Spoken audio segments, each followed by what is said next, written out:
కానీ ఏంటంటే ఊర్లో ఒక విషయానికి వచ్చేటప్పటికి మంచి కొంచెం సెటిల్ ఫ్యామిలీ, మంచి సెటిల్ ఫ్యామిలీ అన్నీ వదిలిపెట్టుకొని ఇక్కడ అంత దీనంగా అంటే దానికోసమని ఎందుకు వచ్చాను అని పిచ్చి అనిపించి సినిమాలు స్క్రీన్లో పిచ్చుంటే ఇంత మరీ ఇంతనా? ఇప్పుడు ఎగ్జాంపుల్గా మేము అనుకుందాం, ఓకే మీకు ఆస్తి ఉండొచ్చు, అంతస్తు ఉండొచ్చు, ఎవరికైనా తెలుసా? మీ ఊరు తప్ప బయట ఎవరికైనా తెలుసా? లేదు. ఒక సెలబ్రిటీ అయితే ఎంతమంది తెలుస్తుంది? ఆడ హాస్పిటల్ పండుకున్నాడు సరే లేచి నీ కోసం వస్తాడా రాడా? సీఎం వచ్చినా కూడా రాడు. కానీ ఒక సెలబ్రిటీ వస్తే వాడు హెల్త్ ప్రాబ్లం వదిలేసి ఫస్ట్ వాడు ఆనందంగా లేచి దుంకుతాడు. వాడు కిందికి నడవలేని కూడా నడుస్తాడు. వాడు వాడిని చూద్దాం ఒకసారి. వాడు ఎంతోమంది నవ్వుపిచ్చాడు, ఎంతోమంది చేసింటాడు, చాలా మందితో జర్నీ చేసింటారు కదా, వాళ్ళకి ఒకసారి చూద్దామని ఆ ఫీల్ ఉంటుంది చూడు, ఆ ఫీల్ క్యాచ్ చేశాను.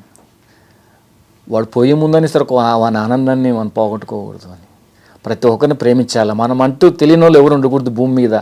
భగవంతుడు అని మనం భగవంతుడికి ఎట్లా తెలుసో ప్రతి ఒక్కరికి నేను అలా తెలియాలని భగవంతుని అలా ప్రతిరోజు మొక్కుతా.